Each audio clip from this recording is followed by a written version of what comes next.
నిజమైన స్వాతంత్రమును ఈ మా యొక్క టీవీ కార్యక్రమాన్ని వీక్షిస్తున్నటువంటి వీక్షకులకందరికీ కూడా ప్రభువైన యేసుక్రీస్తు వారి యొక్క అత్యున్నతమైన నామంలో మీకు శుభములు తెలుపుచు మరొకసారి ఆహ్వానాన్ని పలుకుచున్నాం. ఈ టీవీ కార్యక్రమం ద్వారా అనేకులు దేవుని యొక్క వాక్యము ద్వారా మీరు ఏ రీతిగా దీవించబడుచున్నారో మాకు తెలియజేస్తున్నందుకు మీకు ప్రత్యేకముగా మీ కృతజ్ఞతలు తెలియజేస్తున్నాం. అవునండి, దేవుని యొక్క వాక్యము ప్రబలమై వ్యాపిస్తూ ఉన్నది. హల్లెలూయా. ప్రభువైన యేసుక్రీస్తు వారు అన్నారు కదా, మీరు నా వాక్యమునందు నిలిచిన వారైతే మీరు సత్యమును గ్రహిస్తారు, అప్పుడు సత్యము మిమ్ములను స్వతంత్రులుగా చేస్తుంది. కుమారుడు మిమ్మల్ని స్వతంత్రులుగా చేసిన ఎడల మీరు నిజముగా స్వతంత్రులు అవుతారు అనే దేవుని యొక్క వాక్యము చాలా స్పష్టముగా తేటగా సెలవిస్తుంది.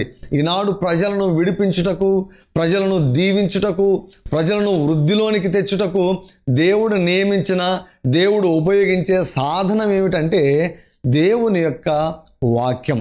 దేవుడు తన నామము కంటే ఎక్కువగా తన వాక్యమును ఆయన హెచ్చించాడని వాక్యంలో వ్రాయబడింది.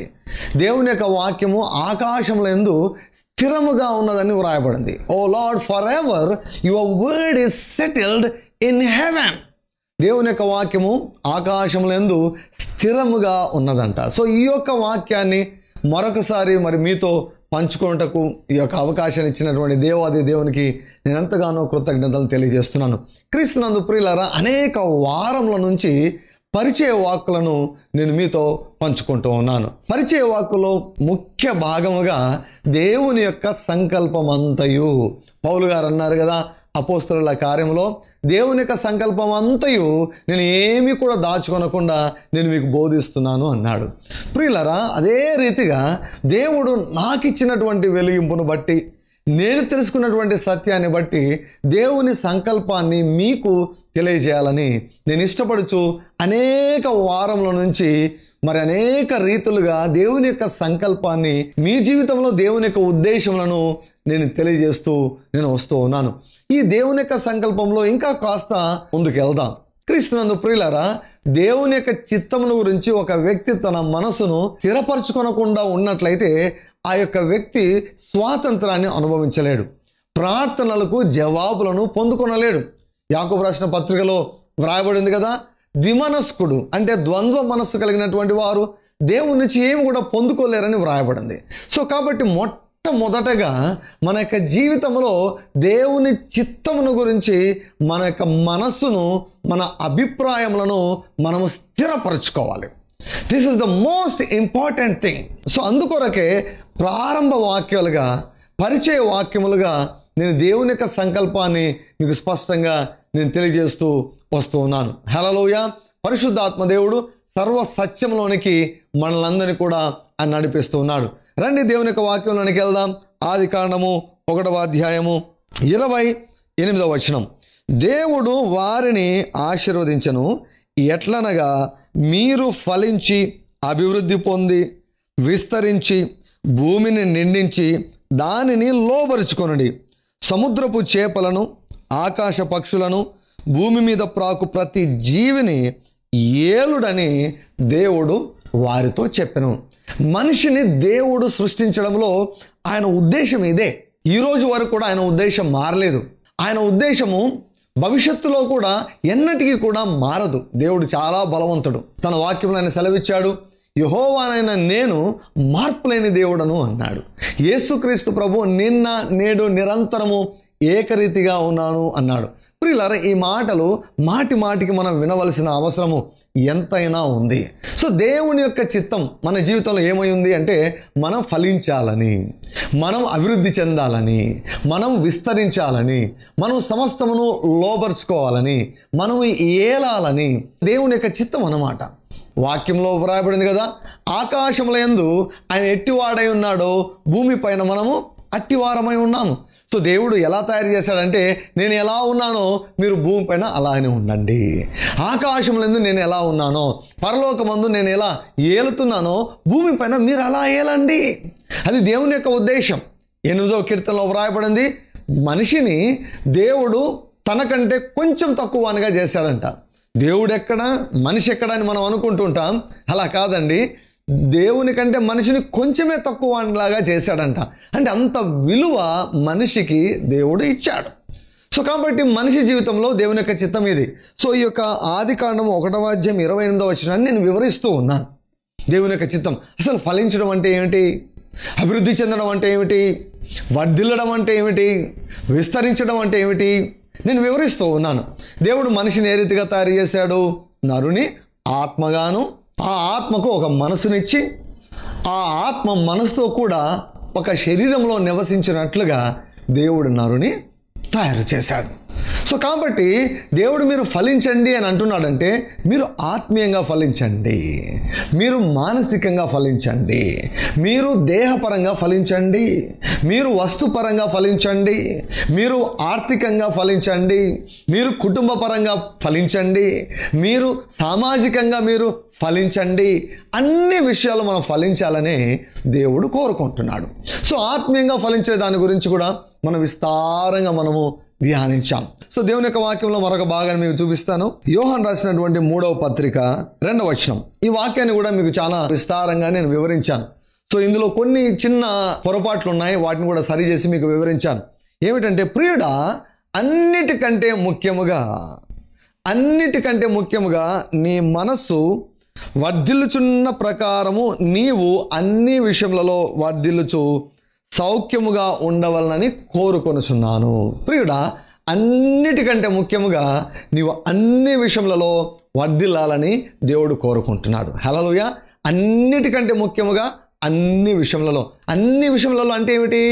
ఆత్మీయంగా, మానసికంగా, దేహపరంగా, వస్తుపరంగా, ఆర్థికంగా, కుటుంబంగా, సామాజికంగా నువ్వు వర్ధిల్లాలని దేవుడు కోరుకుంటున్నాడు. ఆత్మీయంగా వర్ధిల్లడం అంటే నూతన సృష్టిగా మార్చబడడం, దేవుని యొక్క కుమారుడిగా, దేవుని యొక్క కుమార్తెగా నీవు మార్చబడడం, నూతన సృష్టిగా సృష్టించబడడం, దేవుని యొక్క కుటుంబంలోనికి తిరిగి జన్మించడం. ఆత్మీయంగా వర్ధిల్లడం అంటే దేవునినే ఆత్మలో కలిగి దేవుని ఆత్మ ద్వారా నడిపించబడే జీవితాన్ని కలిగి ఉండడము. స్పిరిట్ లెడ్ లైఫ్ అంటాం అన్నమాట. దేవుని ఆత్మ ద్వారా నడిపించబడే జీవితమే ఆత్మీయంగా వర్ధిల్లే జీవితం. ప్రియులారా, మరొకసారి నేను మీకు గుర్తు చేయాలనుకుంటున్నాను. దేవుని యొక్క స్వరాన్ని నువ్వు వినలేకుండా పోతే, దేవుని యొక్క స్వరాన్ని గుర్తించలేకుండా నువ్వు జీవిస్తే నీవు వర్ధిల్లలేవు. అన్ని విషయాలు నువ్వు వర్ధిల్లాలంటే దేవుని యొక్క చిత్తాన్ని నువ్వు గ్రహించగలిగేటట్లుగా ఉండాలి. దేవుని యొక్క స్వరాన్ని నీవు గుర్తించగలిగే స్థితిలో నీవు ఉండడం చాలా ప్రాముఖ్యం. మానసికంగా వర్ధిల్లడం అంటే ఏమిటి? దురాత్మలు లేనటువంటి మనస్సు, బంధకాలు లేనటువంటి మనస్సు, బలహీనతలు లేనటువంటి మనస్సు, అదే రూపాంతరం చెందినటువంటి మనస్సు, నూతనపరచబడినటువంటి మనస్సు, దానినే క్రీస్తు మనస్సు అని మనం అంటాం. మానసికంగా మనము వర్ధిల్లాలి. క్రీస్తునందు ప్రియులారా, మానసికంగా మనము దేవుని యొక్క వాక్యంలో ఎంతగా మనం వర్ధిల్లుతామో, అంటే దేవుని యొక్క చిత్తమును మనం ఎంత గ్రహిస్తామో అంతగానే మనం వర్ధిల్లుతాం. సో కాబట్టి దేవుని యొక్క చిత్తాన్ని మనం గ్రహించడం చాలా ప్రాముఖ్యం. సో అన్ని విషయంలో వర్ధిల్లడం అంటే ఆత్మీయంగా వర్ధిల్లాలి, మానసికంగా వర్ధిల్లాలి, దేహపరంగా వర్ధిల్లాలి. సో ఆత్మీయంగా వర్ధిల్లే దాని గురించి క్లుప్తంగా మనం చూసాం, మానసికంగా వర్ధిల్లే దాని గురించి కూడా క్లుప్తంగా మనం చూసాం, దేహపరంగా వర్ధిల్లటం గురించి మనం చూడబోతున్నాం. హల్లెలూయా. మనం చదివినటువంటి భాగంలో మనం గమనిస్తే, ప్రియుడా నీ ఆత్మ వర్ధిల్లుచున్న ప్రకారము నీవు అన్ని విషయములలో వర్ధిల్లుచు సౌఖ్యముగా ఉండవలనని కోరుచున్నాను. సుఖముగా, సౌఖ్యముగా, ఆరోగ్యముగా. దేహం గురించి ఇక్కడ మాట్లాడుతున్నాడండి. అన్నిటి గురించి అంటూ దేహాన్ని గురించి ఒక ప్రత్యేకమైనటువంటి శ్రద్ధను దేవుడు చూపిస్తున్నాడు. అన్నిటికంటే ముఖ్యంగా నీ జీవితంలో దేవుడు ఏం కోరుకుంటున్నాడు తెలుసా? నువ్వు అన్నిటికంటే ముఖ్యంగా వర్ధిల్లాలని కోరుకుంటున్నాడు. నీ జీవితంలో దేవుడు ఏం కోరుకుంటున్నాడు తెలుసా? నీవు ఆరోగ్యంగా ఉండాలని దేవుడు కోరుకుంటున్నాడు. దేవుని యొక్క వాక్యమే దేవుని యొక్క చిత్తం. సో ఈరోజు కూడా మనము ఆరోగ్యంతో ఉండడమే దేవుని యొక్క చిత్తము అన్నటువంటి సత్యాన్ని దేవుని యొక్క వాక్యము ద్వారా నేను రుజువుపరచాలని నేను కోరుకుంటున్నాను. హల్లెలూయా. నేను ఏదైనా ఒక స్టేట్మెంట్ చెప్పానంటే దాన్ని దేవుని యొక్క వాక్యము చేత ఖచ్చితంగా నేను రుజువు చేస్తాను. సో మనము ఆరోగ్యముగా ఉండడం అన్నటువంటిది దేవుని యొక్క చిత్తము, అనారోగ్యంగా ఉండడం అన్నటువంటిది దేవుని యొక్క చిత్తము కాదు. దేవుడు ఆదమును హవ్వను సృష్టించినప్పుడు మీరు వ్యాధుల పాలు కండి, మీరు రోగాల పాలు కండి, మీరు వ్యాధి చేత మంచం ఎక్కండి, మీరు జబ్బుల చేత చనిపోండి అని దేవుడు చెప్పలేదండి. దేవుడు చెప్పలేదు. దేవుడు ఫలించమన్నాడు, దేహపరంగా ఫలించమన్నాడు, ఆరోగ్యపరంగా ఫలించమన్నాడు. అసలు చావే ఉండేది కాదు మనిషికి. మనిషి పాపం చేయకుండా ఉంటే మనిషికి మరణమే ఉండేది కాదు. జబ్బు లేకపోతే ఇంకా మరణం ఎలా వస్తుందండి? మరణమే ఉండేది కాదు. ఎప్పుడైతే ఆదాము హవ్వలు దేవుని యొక్క ఆజ్ఞను తృణీకరించారో, దేవునికి అవిధేయతను చూపారో, ఏమైంది? అప్పుడు వారు దేవుని నుంచి వేరైపోయారు.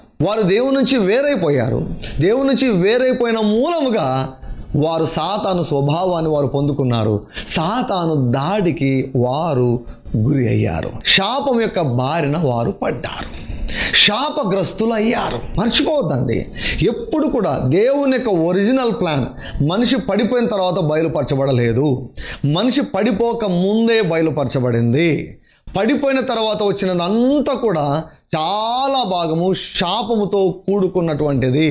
రోగాలు, వ్యాధులు, జబ్బులు అన్నటువంటివి ఎప్పుడు వచ్చాయంటే మనిషి పడిపోయిన తర్వాత వచ్చాయి. ముళ్ళకంపలు ఎప్పుడు మొలిచాయి? మనిషి పడిపోయిన తర్వాత మొలిచాయి. వేదనతో, ప్రయాసతో నువ్వు జీవిస్తావు, నువ్వు చెమటోడ్చి నువ్వు కష్టపడతావు. ఇవన్నీ కూడా శాపాలండి, ఇవన్నీ ఆశీర్వాదాలు కాదు. దేవుడు మొట్టమొదటిగా సృష్టించినప్పుడు నువ్వు ఏలు అన్నాడు, నువ్వు ఫలించు అన్నాడు, నువ్వు విస్తరించు అన్నాడు, నువ్వు అభివృద్ధి చెందు అన్నాడు. అయితే పడిపోయిన తర్వాత ఈ వ్యాధులు, జబ్బులన్నీ కూడా వచ్చాయి అన్న విషయాన్ని నువ్వు మర్చిపోవద్దు. సో మరొక విషయాన్ని నేను చెప్పాలనుకున్నా ఏమిటంటే, రోగములు, వ్యాధులు అవి ఆశీర్వాదము కావు, అవి శాపములు. రోగములు అన్నటువంటివి శాపమని దేవుని యొక్క వాక్యం ద్వారా నేను రుజువు చేయాలని నేను అనుకుంటున్నాను. దేవుని యొక్క వాక్యం మనం గమనించినట్లయితే ద్వితీయోపదేశకాండము 28వ అధ్యాయము 1వ వచనం, నీవు నీ దేవుడైన యెహోవా మాట శ్రద్ధగా విని నేడు నేను నీకు ఆజ్ఞాపించుచున్న ఆయన ఆజ్ఞలన్నిటినీ అనుసరించి నడుచుకున్న ఎడల నీ దేవుడైన యెహోవా భూమి మీద ఉన్న సమస్త జనముల కంటే నిన్ను హెచ్చించును. నీవు నీ దేవుడైన యెహోవా మాట వినిన ఎడల ఈ దీవెనలన్నీ నీ మీదకి వచ్చి నీకు ప్రాప్తించును. ఇక్కడ ఏమంటున్నాడు దేవుడు? నీ దేవుడైన యెహోవా మాటను నీవు విన్న ఎడల ఈ దీవెనలన్నీ వచ్చి నీకు ప్రాప్తించును. 1వ వచనం నుండి 14 వచనాల వరకు దీవెనలు ఉన్నాయి. ఈ దీవెనలో ఒక్క చోటన్న తలనొప్పి గురించి ఉందా? ఈ దీవెనలో ఒక్క చోటన్న జ్వరం గురించి ఉందా? ఈ దీవెనలలో ఒక్క చోటన్నా కూడా తెగులుని గురించి ఉందా? వ్యాధులు వస్తాయని ఉందా? ప్రియులారా, లేవు. నేను చదివే బైబిల్లో లేవు ఇవి. 1 నుంచి 14 వచనాల్లో వ్యాధులు వస్తాయని లేవు, దీవెనలు వస్తాయని వాక్యంలో వ్రాయబడి ఉంది. దీవెనలు ఎప్పుడు వస్తాయి? నీ దేవుడైన యెహోవా మాటను నీవు శ్రద్ధగా వినిన ఎడల, దేవుని యొక్క మాటలు తెలుసుకొని ఆ మాటలకు లోబడి నీవు జీవించినప్పుడు ఏమవుతుందో తెలుసా? దీవెనలు వస్తాయి. దీవెనలలో రోగాలు లేవు. రోగాలు, జబ్బులు దీవెనల క్రిందికి రావు. దేవునికి లోబడే వారికి జబ్బులు రావు, రాకూడదు. అది దేవుని యొక్క ఉద్దేశం. మాట వింటే మీకు దీవెనలు వస్తాయి. పాత నిబంధనలో వ్రాయబడినటువంటి మాట అన్నమాట ఇది. అయితే చూడండి 15వ వచనం, నేను నేడు నీకు ఆజ్ఞాపించు ఆయన సమస్తమైన ఆజ్ఞలను, కట్టడలను నీవు అనుసరించి నడుచుకునవలనని నీ దేవుడైన యెహోవా సెలవిచ్చిన మాట వినని ఎడల ఈ శాపములన్నీ నీకు సంభవించును. వినని ఎడల, వినిన ఎడల దీవెనలు వస్తాయి. వినని ఎడల ఈ శాపములన్నీ నీకు సంభవించును. ఇప్పుడు శాపాల లిస్టు మనం గమనించినట్లయితే చాలా లిస్టు ఉన్నాయి. ఒక పెద్ద లిస్టు ఉందన్నమాట. ఇందులో జబ్బుల గురించి వ్రాయబడ్డాయి, వ్యాధుల గురించి ఇందులో వ్రాయబడ్డాయి. చూడండి 21వ వచనం, నీవు స్వాధీనపరచుకొనబోవు దేశములో ఉండకుండా నిన్ను క్షీణింపజేయ వరకు యెహోవా తెగులు నిన్ను వెంటాడును. తెగులు అంటే ఏమిటండి? జబ్బు, వ్యాధులు నిన్ను వెంటాడుతాయంట. వ్యాధులు మనిషిని ఎప్పుడు వెంటాడుతాయంట? ఎప్పుడైతే వారు దేవుని మాటను వినరో అప్పుడు వ్యాధులు వెంటాడుతాయంట. ఈ శాపములన్నీ నీ మీదకి వచ్చును. ఏ శాపాలు? శాపాలు చాలా రకాలు ఉన్నాయి. అందులో నేను దేహపరంగా వర్ధిల్లే దాని గురించి మాట్లాడుతున్నాను కాబట్టి వ్యాధుల గురించి శాపాల లిస్టులో మీకు చూపించాలని నేను ఇష్టపడుతున్నాను. తెగులు అంటే ఏమిటండి? వ్యాధులు. తెగులు నిన్ను వెంటాడుతాయంట. రోగాలు నిన్ను వెంటాడుతున్నాయా? రోగాలు నిన్ను వెంటాడుతుంటే నువ్వేం చేస్తుంటావు? హాస్పిటల్ను వెంటాడుతుంటావు. రోగాలు నిన్ను తరుముతూ ఉంటే నీవు హాస్పిటల్ చుట్టూ నువ్వు తిరుగుతూ ఉంటావు. అది ఆశీర్వాదం అనుకుంటున్నావా? అది శాపం ప్రియులారా. రోగములు శాపం. చూడండి తర్వాత వచనము, 22వ వచనము. యెహోవా క్షయరోగము చేతను, రోగము చేతను, క్షయరోగము చేతను, జ్వరము చేతను. జ్వరము కూడా శాపం. అర్థమవుతుందా మీకు? జ్వరము కూడా శాపం, అది ఆశీర్వాదం కాదు. అందుకే నీ జీవితంలో జ్వరాన్ని కూడా ఒప్పుకోకూడదు. నీ కుటుంబంలో జ్వరాన్ని కూడా ఒప్పుకోకూడదు, అంగీకరించవద్దు. అది శాపము, ఆశీర్వాదం కాదు. ద్వితీయోపదేశకాండం 28వ అధ్యాయంలో 1 నుంచి 14 వచనాల్లో క్షయ జబ్బు గురించి లేదండి, తెగులు గురించి లేదండి, జ్వరం గురించి లేదండి. మంట చేత, బర్నింగ్ సెన్సేషన్. కొంతమందికి అసిడిటీ ప్రాబ్లం అన్నమాట. ఎంబీబీఎస్లో మేము చదువుకున్నది ఏమిటంటే అసిడిటీ జబ్బు ఒకసారి వచ్చిందంటే ఇంకా పోదన్నమాట. అది డాక్టర్ల లెక్కచారం ప్రకారం, దేవుని యొక్క వాక్య ప్రకారం ప్రతి జబ్బు కూడా నయం కాగలదు. సో మంట చేత, మహాతాపము చేత, ఖడ్గము చేతను, కంకి కాటుక చేతను, బూజు చేతను నిన్ను కొట్టును, నిన్ను నశించు వరకు అవి నిన్ను తరుమును. What is the purpose of a disease? ఒక జబ్బు యొక్క ఉద్దేశం ఏమిటి? నాశనం. నీ దేహాన్ని పాడు చేస్తుందండి. దేవుడు సృష్టించినటువంటి దేహాన్ని పాడు చేస్తుంది. దేవుడు తానే సృష్టించి తానే పాడు చేసుకుంటాడా? నీ యొక్క శరీరాన్ని ఏ జబ్బైనా నాశనం చేస్తుంది. డిసీజ్ అంటాం. నీ సుఖాన్ని దొంగలిస్తుంది. యోహాను సువార్త 10:10లో మనం గమనించినట్లయితే దొంగతనానికి, హత్యకు, నాశనానికి తప్ప మరి దేనికి రాడు అన్నాడు. అయితే నేను గొర్రెలకు జీవం ఇచ్చుటకు, అది సమృద్ధిగా ఉండుటకు నేను వచ్చి ఉన్నాను అన్నాడు ప్రభు. దొంగతనం అండి. ఏంటి దొంగతనము? నీ ఆరోగ్యాన్ని, నీ శరీరము అవయవాలను తినివేయడం అన్నటువంటిది అది దొంగతనము. అది సాతాను యొక్క పని, అది దేవుని యొక్క పని కాదు. అది సాతాను యొక్క పని, అది సాతాను యొక్క పని. నీ శరీరంలో ఆరోగ్యం పోతూ ఉందంటే అది సాతాను యొక్క పని. ఏది సాతాను కార్యమో, ఏది దేవుని యొక్క కార్యమో నీ మనసును నీవు స్థిరపరచుకో, లేకపోతే నువ్వు మోసపోతావు. సాతానుకున్న ఒకే ఒక ఆయుధం మోసము. నీకు సత్యం తెలియకుండా వాడు నిన్ను మోసగిస్తాడు. సత్యాన్ని నువ్వు గ్రహించకుండా వాడు అబద్ధం చేత నిన్ను మోసగిస్తాడు. సత్యం నిన్ను విడిపిస్తే అబద్ధం నిన్ను బంధిస్తుంది. సత్యము నిన్ను రోగాల నుంచి విడిపించగలిగితే అబద్ధము నిన్ను రోగాల్లో బంధిస్తుంది. అందుకే సత్యమును తెలుసుకో. అందుకే దేవుని యొక్క చిత్తమును గురించి సంపూర్ణంగా నువ్వు తెలుసుకో. ఆయన సంకల్పం అంతయు తెలుసుకో. నీ మనసును, నీ హృదయాన్ని స్థిరపరచుకో. Establish your heart on the will of God. 28వ వచనం చూడండి.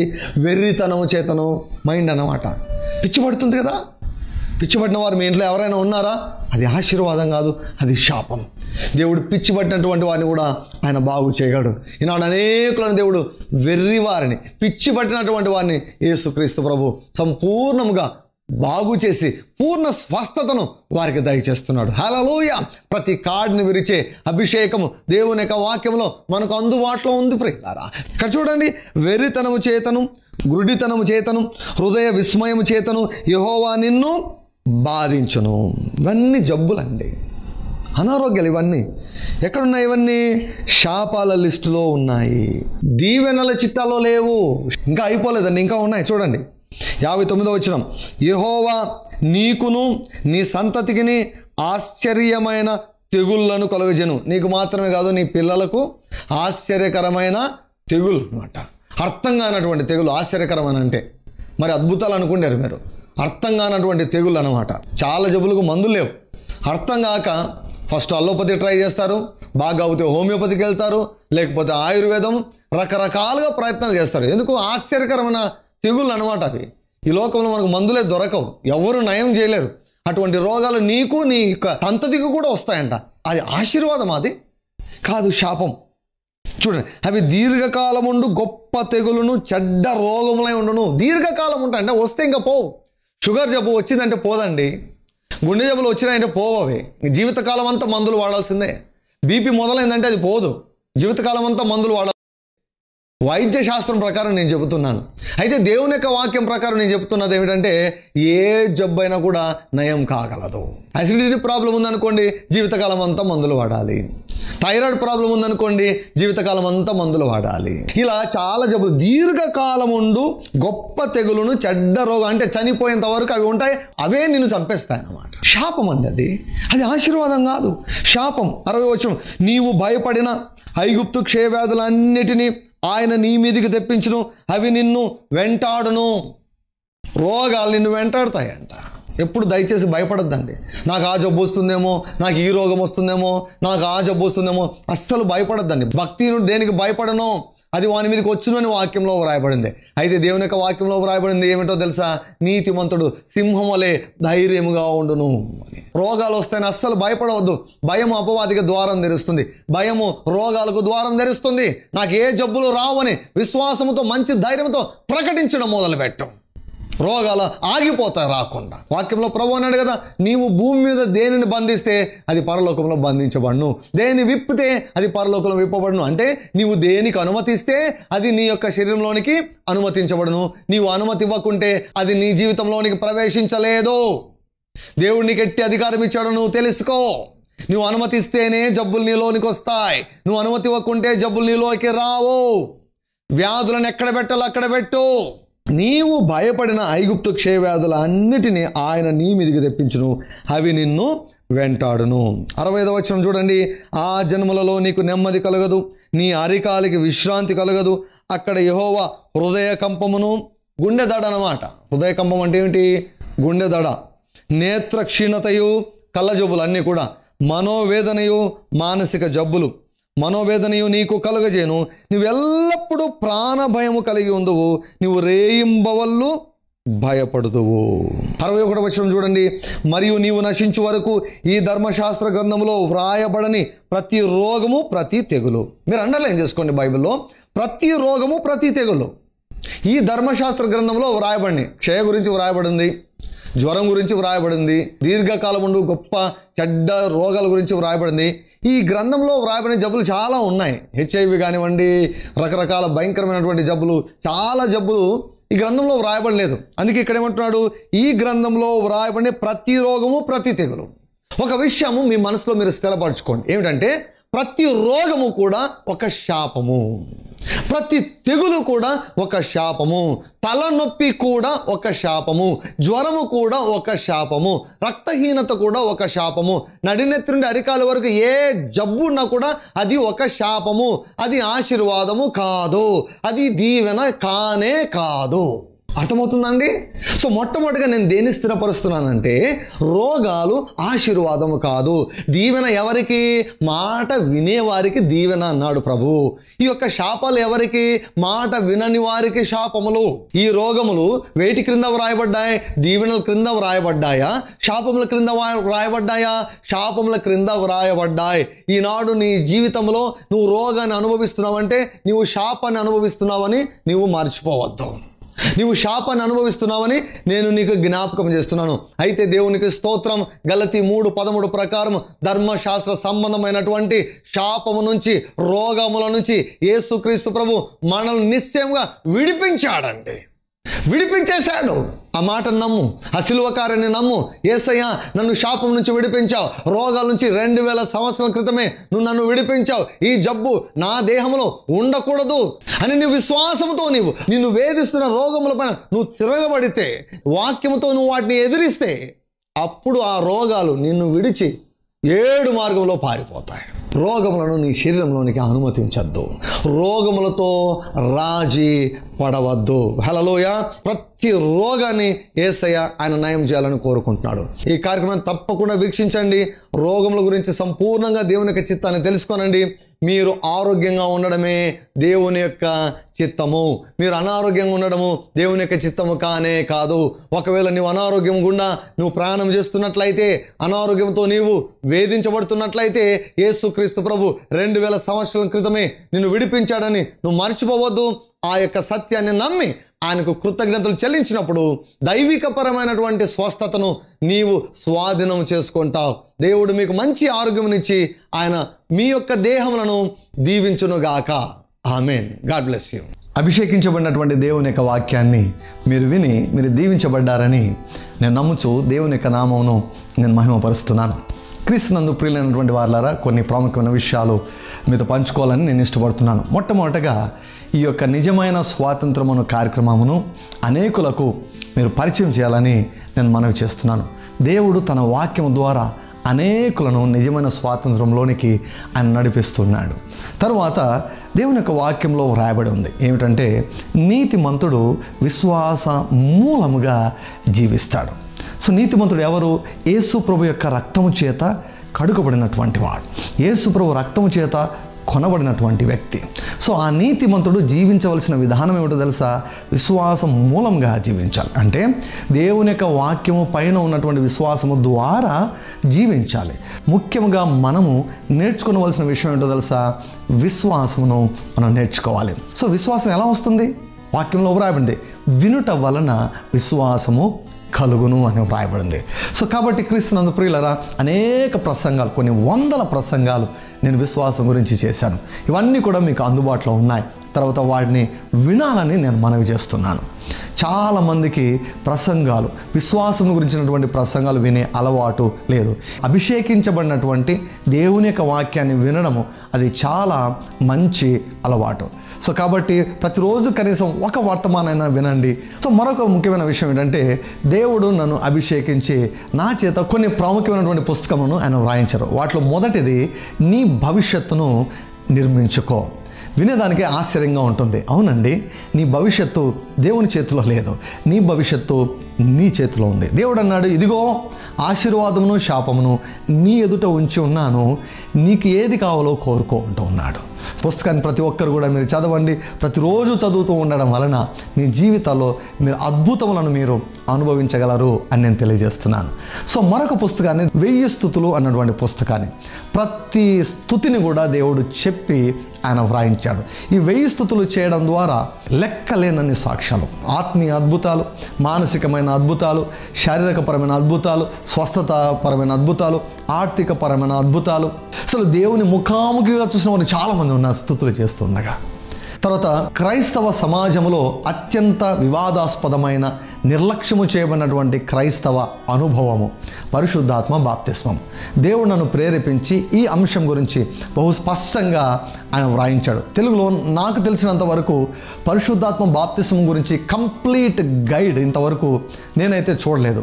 సో అయితే ఈ పుస్తకాన్ని మీరు చదవాలని నేను ఎంతగానో కోరుకుంటున్నాను. ఈ పుస్తకాన్ని చదువుతున్నప్పుడే అనేకులు పరిశుద్ధాత్మ చేత అభిషేకించబడి భాషల్లో మాట్లాడుతూ మరి ఉజ్జీవాన్ని వారు అనుభవిస్తున్నారు. దేవుని నిజంగా నువ్వు అనుభవించాలనుకుంటున్నావా? దేవుని యొక్క అద్భుతాలను నీ జీవితంలో నువ్వు చూడాలనుకుంటున్నావా? బలమైన సేవ నువ్వు చేయాలని నువ్వు అనుకుంటున్నావా? అయితే పరిశుద్ధాత్మ బాప్తిసం పుస్తకాన్ని మీరు చదివి అనేకులకు పరిచయం చేయాలని నేను మనవి చేస్తున్నాను. ప్రభువు ఒక ప్రశ్న మిమ్మల్ని వేయమన్నాడు, are you satisfied with your life? నీ జీవితం నీకు సంతృప్తికరంగా ఉన్నదా? లేకుంటే ఈ పుస్తకాన్ని ఖచ్చితంగా చదవాలి. నీ జీవితంలో చాలా సంఘటనలు ఎందుకు జరుగుతున్నాయో అర్థం కాని స్థితిలో ఉన్నావా? అయితే నువ్వు ఖచ్చితంగా ఈ పుస్తకాన్ని చదువు. నీ జీవితం అద్భుతంగా మార్చబడగలదు, నీ జీవితము నీకు తృప్తికరంగా మార్చబడగలదు అని దేవుడు ఈ పుస్తకం ద్వారా నీకు తెలియజేస్తున్నాడు.